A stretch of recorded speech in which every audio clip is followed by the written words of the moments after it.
Okay, we're back. So let's say the band is playing this little thing in F sharp minor to E, and he tells you the song is in the key of A. So you know that F sharp minor is the 6th and E is the 5th. Okay, and you're just going to repeat like that, you know, till the end of the day, you know, until the next scene in the movie or something. So you're doing it, you go, okay, well, I know I got my my F sharp, and I got my E, and I'm on the 3rd string. So the best thing to do is find out what's the bottom shape of that cage. So when we want to go down, we go in 4th. Remember, when we want to go down, we go in 4th. Right here's the map. Where are we? We're on the A shape right here on the 3rd string, if I'm not mistaken. Okay, it doesn't matter. There was so many A's, but there's only one in the 3rd string right there. Because remember, each one of these is 3 notes. So that's 5 times 3 is 15 frets right there. And it just repeats once. You know, you pretty much got your longest guitar, you know, you can play. So we're going to take it in 4ths. We're going down 2, we'll go down 2 4ths, and it'll get us to the G. But you don't have that information when you're playing it. So what do? Use the string circle. The string circle says if you're on the 3rd string, then we're going to go like counterclockwise on the string circle, which takes you in 4ths. So you're going to go down 2 4ths. But you're not going down a 4th. You're going the 4th of A is D and the 4th of D is G. So you're going, all right, 4th of A is D.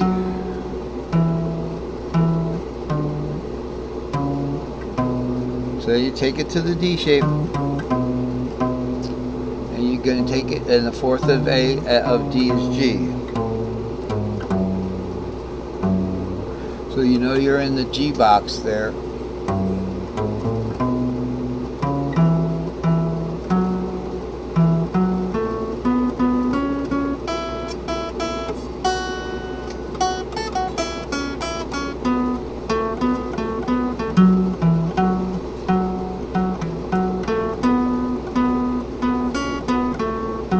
You see how that's better than just going.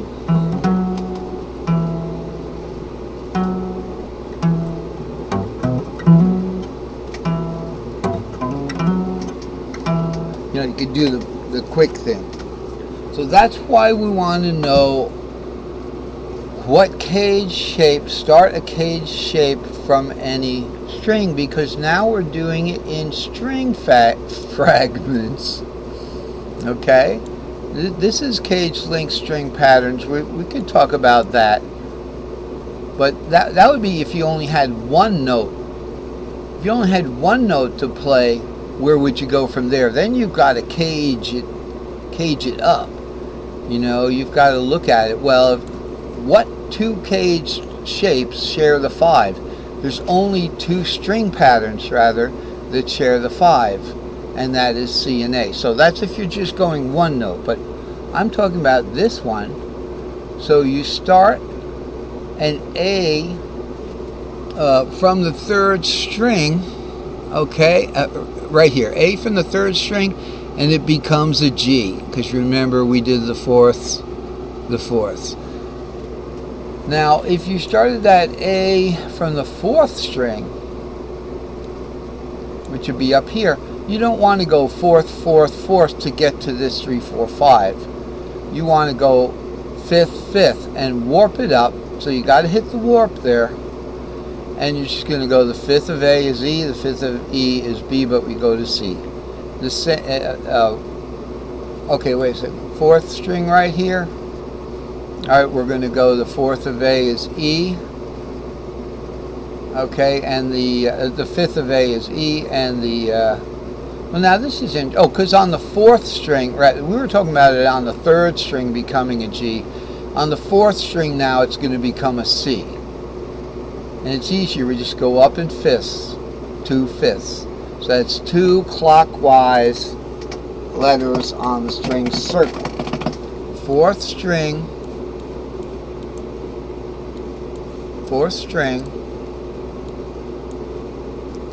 2/5 clockwise on the string circle. A, we could just count in cage. C, A, skip G to E, skip D to C. We go to the C shape there. So A from the fourth string becomes a C shape. And it'll work the other way. If you want to go in fourth, all you have to do is navigate to the bottom or the top string to find out what the cage shape is. So that's how that works. You know, so that's a very powerful tool. You know, now that we want to play, you know, we want to start a string pattern or a string shape, we can use the Fretboard Overview Map. Alright? So when we're going up, we go up in fifths. These are strings. So we got 6 strings. No, we go, even if we start in E, we're going up in fifths. So let's look at the C pattern. C pattern. Okay. 3, 4, 5. Because remember, the key is C.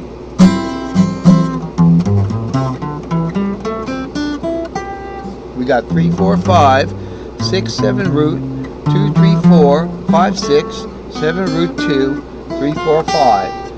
And that's C, up to G, up to D, up to A, warp over for the E shape, and then back to the C shape because the augmented fifth of E is C. So there's your string shapes once again. So we go up in fifths and we go down in fourths. So just remember, like, look at it this way. The fifth of C is G, but the fourth of G is C. So there, you swap. If I want to know the fifth of something, just I'd ask myself, what is it the fourth of? So if I want to know the fifth of F, what is the fourth of? It's the fourth of C. The fifth of F is also C. So that's one way to find it. Another way to find the fifth, again, is to just do the word caged, but skip a letter. So the fifth of C, skip a letter, is G. Okay, now go backwards in fourths. You know, but who's going to go backwards with cage? I can't say cage backwards. I can't say the alphabet backwards. Drunk or sober, I can't say the alphabet backwards. Z, Y, X, W. You really kind of have to keep going, looking at it forward, and then just saying the backwards 1, 2 letters at a time. The way to go backwards in caged is to remember that cage, C-A-G-E-D, is a descending pentatonic scale in the key of C. So backwards cage is an ascending pentatonic scale, D-E-G-A-C, and those are the shapes. So it's you know, just like the key of E, the E-shaped pentatonic scale goes root 2, 3, 5, 6. That's your E-shaped pentatonic scale. Let's look at it. Here's your E box.